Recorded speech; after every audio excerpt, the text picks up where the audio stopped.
Alors plutôt capital développement. Aujourd'hui, dans le groupe, on a déjà beaucoup de VC, notamment en PropTech. Et en 2024, on va lancer un fonds de capital développement avec les institutionnels sur cette thématique.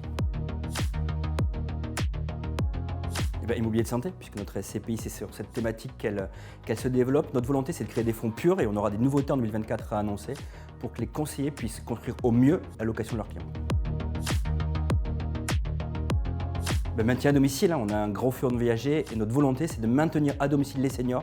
C'est là qu'ils vivent le mieux, c'est là qu'ils vivent le plus heureux. Notre grand défi pour 2024, c'est de continuer à développer notre stratégie. Notre stratégie, c'est l'impact sur les territoires et on va créer des supports qui vont permettre de flécher l'épargne des particuliers, des institutionnels vers les grands enjeux de demain sur les territoires. On va se lancer sur le private equity à impact sur cette thématique. On va continuer à développer notre fonds éducation, continuer à développer notre fonds santé et continuer à travailler sur d'autres thématiques type infra. Le regroupement des cabinets de CGP, cap ou pas cap? Laetitia, tu peux nous rappeler le contexte? Oui, bien sûr, Élisandre. Vous le savez, le contexte économique et social est actuellement très perturbé entre les différentes crises. Pétrole, subprime, le Covid, la guerre en Ukraine. Et les punaises de lit aussi. Oui, c'est vrai, mais c'est moins le sujet. Et surtout l'inflation qui continue. Et puis la crise immobilière qui ont favorisé le besoin grandissant des clients de faire appel à des professionnels concernant leur placement. Cela concerne toutes les typologies de clients, pour des raisons diverses. Transmission, optimisation fiscale ou encore plus de profit. D'autant que les clients semblent être davantage en recherche de conseils et d'accompagnement, et qu'ils sont réellement insatisfaits du service rendu par leur banque. Parallèlement, les CGP sont soumis à une réglementation de plus en plus stricte et à un niveau de formation toujours plus exigeant. Les CGP sont soumis à des contraintes organisationnelles, de nature administrative, procédurale, et elles nécessitent de la rigueur et du formalisme et du temps. Beaucoup de temps même. Est-ce à dire que le regroupement de cabinets est inévitable? Oui, il semble que le regroupement de cabinets est devenu une vraie tendance. La solitude face à trop de contraintes professionnelles n'est pas satisfaisante. Il est impératif d'échanger avec d'autres professionnels pour être plus compétent face aux problématiques des clients et plus fort face aux fournisseurs. Alors, si j'ai bien tout suivi, le regroupement et l'interprofessionnalité, objet de l'autre chronique de la conformité, sont les tendances mode de la saison prochaine. Mais c'est quoi les avantages? Les avantages sont multiples. Le groupement de cabinets permet d'avoir du poids face aux fournisseurs et rompre avec l'isolement et de mettre en commun des compétences, de bénéficier d'un groupe d'études et de réflexion, échange de points de vue, confrontation des expériences, information et formation. C'est également la possibilité de développer de nouveaux axes commerciaux. Il est vrai qu'en se regroupant, le CGP dégage du temps pour la prospection commerciale. Et le temps, c'est de l'argent. L'offre de ces structures consiste essentiellement en une mutualisation des moyens, locaux, secrétariat, back-office et des compétences. Comme dans le document d'information clé, qui dit avantage dit inconvénient. Est-ce que ces inconvénients doivent être un véritable frein au regroupement? Je te le concède. Le regroupement comprend aussi des inconvénients, qui pour certains ont la peau dure. Manque d'agilité, contraintes par rapport à la sélection de certains produits, perte de proximité avec les partenaires fournisseurs, et le coût, car ce service a un coût, variable selon les organisations, et dont l'accès est soumis à une étude de la situation du candidat. Autant d'arguments qui pourront faire fuir les plus réfractaires d'entre vous, mais qui pourtant restent des inconvénients mineurs par rapport à l'intérêt des regroupements, à condition de choisir celui qui vous convient le mieux. Quels sont les critères, les conditions qui doivent être remplies par les cabinets qui souhaitent se regrouper? L'organisation des groupements prévoit en règle générale un comité d'admission. À l'issue d'un entretien avec le candidat, le comité statue et prend sa décision. Le cabinet doit avoir un minimum d'encours, le montant dépendra des groupements et le plus souvent un minimum d'années d'existence. La lourdeur de la réglementation, l'explosion des tâches administratives, le niveau de formation exigé rendent difficile l'exercice de la profession pour un CGP isolé. Bref, 30 ans plus tard, Bon anniversaire Norcia. On constate que les regroupements de CGP ont le vent en poupe. C'est peut-être la clé, comme l'interprofessionnalité, au développement serein du CGP de demain. Alors, cap ou pas cap?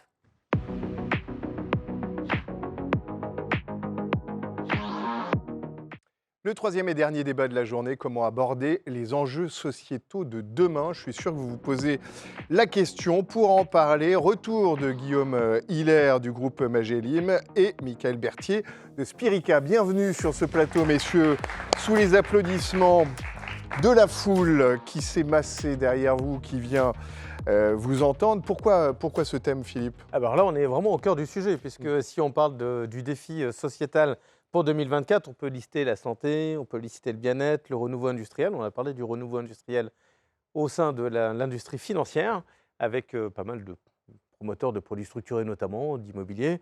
Et donc là, on est sur les enjeux sociétaux, sur les nouvelles manières d'utiliser l'immobilier, sur les nouvelles manières d'investir dans les entreprises et un assureur actif dans le domaine, puisqu'il décide même de transformer son fonds euro, enfin d'en créer un autre, pardon, avec les enjeux sociétaux au cœur de leur cible. Alors justement, on vient de lancer le sondage. Je crois qu'il y a déjà une réponse. Avec quelle classe d'actifs travaillez-vous les enjeux sociétaux de demain dans les portefeuilles de vos clients? Private equity, produits structurés, fonds euros, OPCVM, immobilier. Vous pouvez voter. Dans quelques minutes, on donnera le résultat de ce sondage. Vous direz ce que vous en pensez d'ailleurs de votre côté. On débute avec le débat de Top Chrono. Vous avez 1 minute chacun, hein, vous le savez. Défis, enjeux sociétaux, qu'est-ce que ça vous inspire? Guillaume, en premier, Top Chrono. Non, nous, ça nous inspire beaucoup de choses dans le groupe Magie, mais je pense personnellement, ce qui m'inspire, c'est le fait que la finance est en train de changer au sens large. Jusqu'à présent, on parlait beaucoup de couple rendement-risque. Aujourd'hui, on ne parle plus de couple rendement-risque, on parle plutôt d'un triplé entre le rendement, le risque et tout ce qu'il y a autour, l'extra-financier, l'ESG, voire même l'impact aujourd'hui. Alors, je pense qu'on reparlera d'impact et qu'on pourra définir ce que c'est. Mais voilà, ce qui m'inspire, c'est qu'on est vraiment dans un moment où notre métier est en train de changer. On n'est pas forcément des spécialistes de tous les impacts. Donc on a besoin aussi de faire une expérience, de se faire des convictions. En tout cas, voilà, c'est vraiment un pivot aujourd'hui sur lequel on ne peut plus passer à côté. Rendement en risque extra-financier. Merci. 40 secondes, bravo. Michael, même question avec ce Top Chrono qui se déclenche. Top. Comme le disait Guillaume, il y a énormément de sujets par rapport à ces enjeux. Spirica a fait le choix de se concentrer sur l'enjeu lié au climat, le défi climatique, et donc notamment avec le fait de proposer diverses solutions d'investissement, que ce soit en unité de compte, et comme le disait en introduction Philippe, avec le lancement d'un nouveau fonds euro, le fonds euro Objectif Climat, et on aura bien évidemment, je pense, l'occasion d'en rediscuter plus amplement. Alors là, tu es le recordman mais c'est parce qu'on arrive à la fin de la journée. 25 secondes, bravo. Ah oui, c'est efficace. C'était parfait. Là, on avait La 26 battle, secondes, là, 25. Non, mais comme évidemment, on est un peu comme chez le médecin, on a accumulé quelques minutes de retard au fil du temps. C'est bien, vous nous permettez de le récupérer très partiellement. La battle dans un instant, juste après une petite page de pub.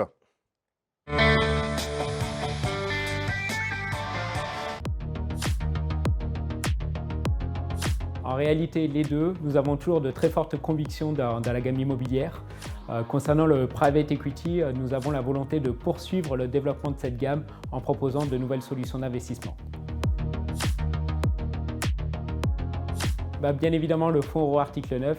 Spirica, courant 2024, va lancer une nouvelle innovation avec le fonds euro article 9, donc un fonds euro objectif impact climat. Les défis 2024 pour Spirica, en réalité, il y en a 3. Le premier, c'est le climat, avec la volonté de Spirica de permettre à nos épargnants d'investir dans un objectif de lutte contre le réchauffement climatique. C'est la raison pour laquelle, courant 2024, on lance le fonds euro dit article 9 au sens de la réglementation SFDR. Le deuxième défi, c'est toujours poursuivre l'investissement dans l'économie réelle avec la volonté de disposer d'une des gammes les plus larges du marché en private equity au sein de la gamme private. Et le troisième défi, c'est de permettre à nos partenaires distributeurs et également épargnants de pouvoir investir dans des solutions en lien avec le contexte de remontée des taux, avec notamment diverses solutions obligataires ou des produits structurés. La battle est lancée, c'est toi qui introduis le premier thème. Ah oui, effectivement, parce que tout ce qui est, je veux dire, investissement dans ce qui peut y avoir un impact ou ce qui répond à des enjeux sociétaux, c'est quelque chose dont on parle beaucoup. C'est quelque chose sur lequel tous les gouvernants, les autorités d'une manière générale veulent flécher l'épargne au maximum, l'épargne de l'épargnant. On sait que les institutionnels y sont très, très attentifs. Qu'est-ce qu'il en est réellement des épargnants finaux? Ou comment vous traduisez ça dans vos investissements? Guillaume, peut-être? Oui, je peux commencer avec plaisir. Nous, le premier travail que l'on a fait, c'est de lister déjà des enjeux sociétaux sur lesquels on peut réellement intervenir, via l'immobilier ou le private equity. Sur lesquels vous avez vraiment un impact. Exactement. On ne peut pas tout faire, on ne va pas tout faire, on ne peut pas être crédible dans tout. Donc on en a listé quelques-uns. Je pense à la santé avec une SCPI foncière des praticiens. Je pense au renouvellement urbain avec une SC qui investit sur cette thématique. Je pense à l'eau, je pense au vieillissement de la population avec le viager ou les RSS. Une fois qu'on a listé ces grandes thématiques, on a fait le choix de nous de travailler sur 2 thématiques. Un, le côté investisseur, qui est notre origine, notre ADN, et on le fait via d'abord des solutions institutionnelles. Tu l'as dit, les institutionnels étaient plutôt moteurs. Alors, ils se sont fait un peu forcer la main, mais ils ont été moteurs sur cette thématique extra-financière et d'impact. Et quand on a notre conviction, quand on a montré que ça fonctionnait pour les institutionnels, on va dérouler vers des structurations qui permettent au plus grand public de participer à ces investissements à impact. Ça, c'est notre premier travail. Le deuxième travail, c'était de faire beaucoup d'ingénierie, beaucoup de recherche. Et pour être crédible, on a fait le choix d'externaliser cette recherche, de la financer avec un partenaire qui s'appelle le groupe SOS, qui est le référent aujourd'hui pour nous sur le marché de cet impact et surtout de cet impact sociétal et social. Donc on a fait ces deux travaux. Le travail d'investisseur, en allant chercher la valeur, et en finançant la recherche qui nous permettent d'être crédibles et de pouvoir justifier cet impact. Mickaël. Pour ma part, je pense que pour flécher l'épargne, en ce sens, il faut notamment travailler sur 3 facteurs. Le premier facteur, c'est la performance.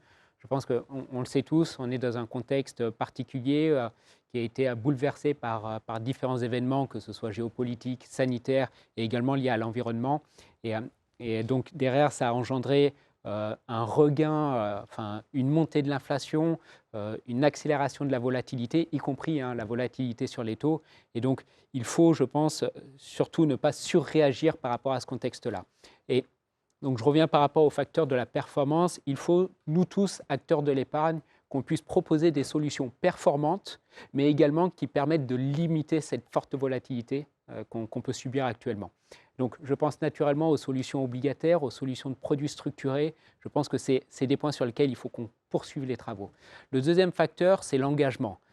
Comme je le disais, Spirica a pris la conviction et l'enjeu principal lié aux défis climatiques. Et donc, cet engagement également, d'une manière générale, l'ensemble des acteurs du métier doivent travailler à s'engager afin de permettre à nos épargnants, à nos assurés de pouvoir investir et s'investir dans ces enjeux sociétaux et notamment le défi climatique.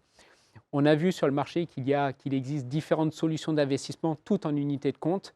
Et c'est la raison pour laquelle Spirica a voulu œuvrer afin de permettre à l'ensemble de pouvoir également investir dans un fonds euro avec de fortes convictions dans ce domaine lié à l'enjeu climatique. C'est la raison pour laquelle donc, Spirica lance courant 2024 le fonds euro Objectif Climat, qui sera bien évidemment disponible au cours de cette année dans la gamme private pour pouvoir accompagner les épargnants. Et Mickaël, justement, j'ai une question par rapport à ça. Je reviens en arrière sur les unités de compte. Aujourd'hui, il y a Value for Money qui est, on va dire, les règles de référencement d'un point de vue financier et financier et performance, enfin financier, rémunération et performance. Est-ce que ces critères ESG peuvent être aussi des éléments que vous ayez envie d'incorporer dans votre politique de référencement ? C'est des éléments qu'on incorpore. Par contre, il n'y a pas pour le moment d'exclusion. On est à l'écoute de l'ensemble des besoins de la part de nos partenaires et donc on ne va pas forcément bloquer une demande d'investissement, une demande de référencement dans la gamme private parce que ce support n'est pas suffisamment inscrit dans ces enjeux sociétaux. Mais c'est un élément qu'un assureur pourrait prendre en compte, imaginons, demain ? Oui, c'est le cas et on le prend déjà en compte. J'ai 2 fonds, il y en a un qui est ESG, qui répond plus aux défis que tu as mis que tu as souhaité, et d'autres, je ne prends pas. Effectivement, et derrière, on est là également pour les challenger. Mais ils doivent marcher, non, ces fonds ESG? Pardon, vu de l'extérieur, non? Sur la performance, moi je suis complètement aligné avec toi et sur la transparence.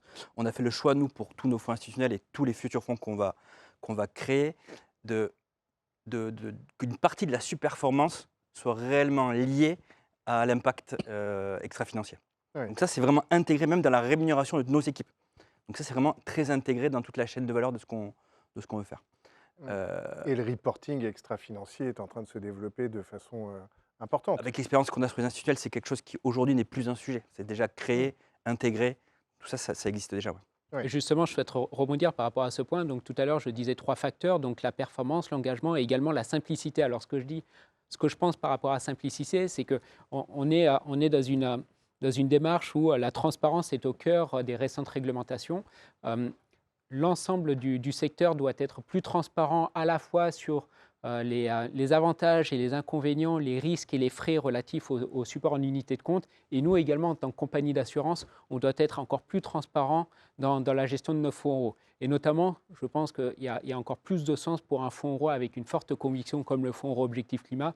C'est la raison pour laquelle on lance ce fonds euro et il sera accompagné de divers reporting et indicateurs afin de permettre à nos partenaires distributeurs et aux épargnants de bien percevoir concrètement en quoi les investissements dans notre fonds euro vont permettre de travailler dans la lutte contre le réchauffement climatique. Alors, précisément, on passe à au... la pédagogie que l'on fait sur nos fonds impact. C'est D'accord. important qu'on comprenne ce qu'on veut faire et comment on va le faire. Très bien, on passe au défi CGP parce qu'on va se mettre dans la tête d'un CGP qui est peut-être en train de se poser la question et qui se dit que ses clients aimeraient savoir si les risques de marché actuels, géopolitiques, on en a parlé, les taux, bien entendu, ont un impact sur la performance des produits green. Quel est votre avis là-dessus? Michael. Je pense que les produits green, les produits responsables ne sont pas plus à l'abri que d'autres produits. Effectivement, ils vont être impactés par divers événements géopolitiques, sanitaires ou autres, donc ils ne sont pas plus à l'abri. Par contre, ce qu'on disait tout à l'heure, c'est qu'effectivement, il y a un engouement de plus en plus fort de la part à la fois des particuliers et des institutionnels. Et cet engouement, on pense qu'ils vont permettre de bénéficier favorablement à la valorisation de ces actifs. Ça ne les met pas à l'abri, justement, qu'il y ait un engouement? C'est-à-dire si tout le monde s'intéresse à ces On le voit fonds, sur l'immobilier, ça ne les met pas à l'abri. Par contre, c'est un facteur de liquidité. Aujourd'hui, un immeuble qui n'est pas propre, vous ne le vendez plus. Ou alors vous le vendez à la casse parce que derrière, vous avez un acteur qui va vouloir le redévelopper et le rendre propre. Et il y en a qui se spécialisent d'ailleurs. Exactement, sur mais ces c'est un fonds, facteur de liquidité. Et donc cette liquidité se retrouve dans le prix. Hmm. Donc oui, ça les protège. Pas autant, puisque l'impact, c'est quand même récent. Pour que ça rentre dans les modèles de valorisation, il faut qu'on ait un peu de temps. Mais aujourd'hui, c'est primordial en termes de liquidité d'être vert. Bon, donc, sur cette question, vous conseillez aux CGP qui sont en train de regarder, de se dire, on étudie les risques naturellement, mais presque c'est business as usual d'une certaine façon, et ça n'a pas davantage d'impact sur les produits green que sur les autres produits. On est à peu près d'accord là-dessus? À peu près d'accord. Très bien. Alors, en conclusion, messieurs, une J'ai une minute petite chacun. question, Oui, quand même. bien sûr. Est-ce qu'il y a une des dispositions nouvelles qui sont à attendre sur Solvency 2 et qui concernent beaucoup les assurances, mais qui concernent aussi les supports qui sont mis dedans, et notamment ces nouvelles dispositions, dispositifs de Solvency 2 qui devraient rentrer en action en 2024, voire 2025. Est-ce que ça a un impact important sur votre gestion au quotidien, à la fois sur votre fonds euro et sur les supports que vous référencez, ou pas, ou finalement est-ce que c'est Oui, effectivement, limité? Philippe, c'est un sujet qu'on suit particulièrement en tant que compagnie d'assurance. Et effectivement, il me semble que c'est à mi-décembre, il y a eu un accord provisoire de la part du Ouais, c'est Conseil ça, ouais. européen et du Parlement européen qui consiste à faire une évolution, à apporter une évolution à la directive Solvabilité 2. Alors, les grandes lignes de ces évolutions à date par rapport à cet accord provisoire, c'est avant tout apporter toujours plus de sécurité à la fois aux compagnies d'assurance et de réassurance et des épargnants. Également, le deuxième point qu'il faut retenir par rapport à cet accord provisoire, c'est le fait de flécher encore plus, donner un rôle encore plus important aux compagnies d'assurance afin de flécher l'investissement privé vers les entreprises, vers l'économie réelle. Et enfin également, c'est de promouvoir l'investissement à la fois dans ces transitions sociétales qu'on a pu évoquer, et notamment liées à l'environnement, liées au numérique, dans une ambition de relancer la machine économique européenne. Bien. On passe à votre conclusion. Tu l'as fait tout de suite ou je laisse la parole à ces... On va laisser la parole à Alors, Guillaume. Messieurs, dans ce cas, Guillaume, en une minute, un petit mot de conclusion ou de conseil d'ailleurs. L'attaque. Tu as du temps de rab. vas-y. J'ai du temps de rab, ça marche. Oh. Tout simplement. Il n'y a plus de rab là. À cette heure-ci, il n'y a plus de rab. Il n'y a plus de rab. Non, allez droit au but. Ça marche. Donc, tout simplement, ce que je souhaite dire au nom de Spirica, c'est qu'on est déterminé, à main dans la main avec Norcia, à faire que l'offre private soit l'offre qui réponde à l'ensemble des objectifs d'investissement, que ce soit des objectifs, on l'a dit, responsables ou non, mais voilà, que ça soit un socle très important. Et c'est on y apporte beaucoup d'importance. Et également, vu qu'on est sur le mot de la fin, je souhaite en tout cas saluer l'ensemble des équipes de Norcia pour leur travail au quotidien. Et leur souhaiter bon anniversaire. Bonne quand même. santé. Non Ah oui, bah, Pardon. J'y arrive, Oh bon, alors je j'y suis arrive. désolé. Et ben voilà. Je suis pas fier de moi, Donc là, hein, franchement. Les saluer, les remercier pour le travail au quotidien et bien évidemment de saluer l'ensemble de ce merveilleux événement et de souhaiter un très bon anniversaire à Norcia qui fête cette année Merci. leurs 30 ans. De toute façon, Quel ils bel vont âge. tous chanter Joyeux anniversaire juste après. Ça va être le dernier défi de la journée. Dernier Guillaume. défi. C'est le défi. celui-là. Non, moi je suis heureux d'être là et je trouve que ce plateau est très représentatif de ce qu'on peut faire pour l'impact au global avec un distributeur, un assureur et un producteur que je suis. Nous, on va vraiment insister sur cet impact au cours de l'année 2024 avec un fonds mobilier qui va vraiment impacter sur les régions et qui est déjà investi par des institutionnels, un fonds en private equity et en fin d'année un fonds en infrastructure. On pense que pour pouvoir être crédible sur cette thématique, il faut qu'on puisse intervenir autant sur l'immobilier que sur le locataire, que sur l'outil de production finalement, qui est très important pour qu'on soit crédible et qu'on soit sur des investissements long terme pour tout le monde. Bien. Ton mot de la fin. moi, je en note quelques- du débat, du défi. Du débat, Débat. bien sûr. Ouais, non, je note en conclusion, ce qui est important, c'est ce qu'on voit, et Guillaume l'abordait justement, c'est dans les aspects de reporting, c'est que beaucoup de clients ont du mal à comprendre ou jauger ou juger comment leur investissement ont réellement un impact ou pas. Et effectivement, la transparence et la simplicité qui est évoquée par Mickaël, pardon, c'est la fin de journée, sont les maîtres mots de ce que doit être le défi de demain.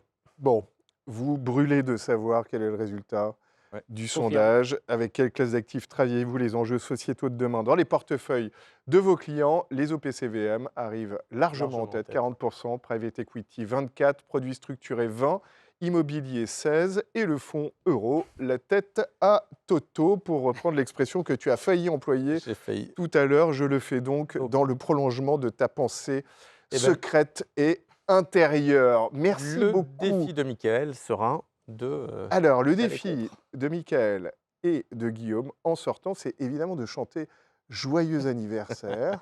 Voilà, tout le public derrière va reprendre ce joyeux anniversaire pour les 30 ans. On a débuté par un joyeux anniversaire, on va finir par un joyeux Avec anniversaire. plaisir. On vous écoute, messieurs. 2, 3, Joyeux anniversaire. Et pendant ce temps, vous vous levez. Anniversaire. Joyeux anniversaire, Norcia. Joyeux anniversaire. Merci beaucoup. Bonne fin d'après-midi, messieurs. On vous laisse vous lever. On arrive quasiment, vous le savez, au terme de cette passionnante après-midi. Ça fait déjà presque 3h30 qu'on est ensemble. 3h15 pour être 3h15. très précis. Demain, on essaiera de faire vraiment 3 heures. On se quitte dans 3 minutes, mais avant, parole de client, parce que Mais c'est oui, important. tout à fait. Et Thomas, de qui est là savoir. depuis le début Voilà. de l'après-midi, qui a tout écouté, et que je vais inviter à monter sur scène. Thomas le gentilhomme, sous vos applaudissements, qui vient nous dire quel est le bilan. Quel est le bilan Quel est le de bilan cet après-midi? Ça va, Quelle Thomas est la perception que tu as eue en conseil en gestion de patrimoine de tout ce qui s'est dit? Qu'est-ce que tu prends dans ta valise pour l'année qui arrive? Une surprise, comme souvent avec Norcia, de nous retrouver assis. C'était sympa, pas prévu en arrivant dans la tour TF1 ce matin. Non, ce que je retiens, c'est les perspectives qui nous ont été évoquées par un bon nombre de mes partenaires, d'ailleurs, qui sont succédés à cette table cet après-midi. Leur optimisme, comme souvent, sur une année encore chargée qui s'annonce pour chacun de nous, où il va falloir naviguer dans cette jungle, dans cette conjoncture, ce contexte. Mais on s'entoure des bonnes personnes qui nous aident à sélectionner les bonnes solutions pour nos clients finaux. Pas de pessimisme là. Hein.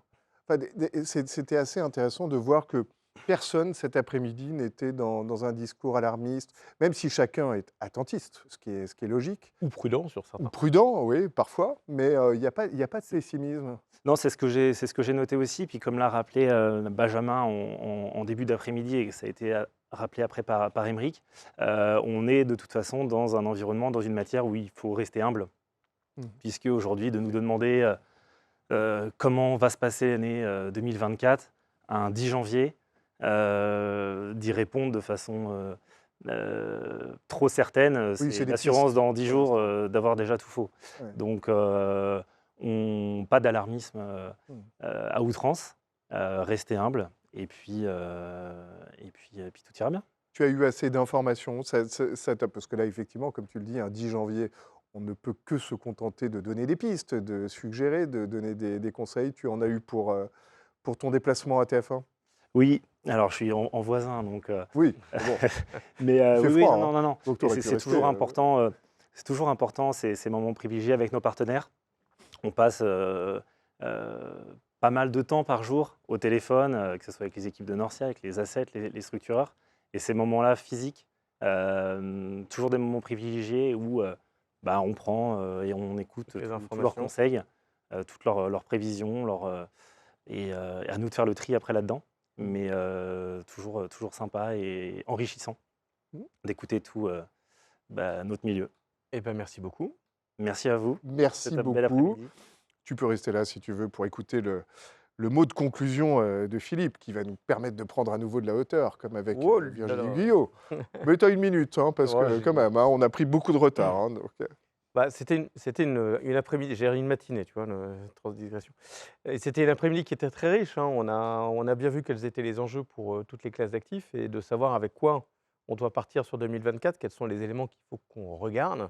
Et donc, avec un magnifique témoignage de Virginie qui était passionnant. ouais. Et on en aura un deuxième Mais demain. tous les débats étaient passionnants, par ailleurs. On en et aura les un deuxième, interviews. tout à fait, demain avec, il y en a d'autres encore, avec Cédric O. O, ne le ratez pas, ancien secrétaire d'État au numérique, personnage passionnant qui est impliqué et investi dans beaucoup d'activités. Tout à fait, on avait parlé d'intelligence artificielle il y a quelques années ici, Ouais. 3 ans je crois, Ouais.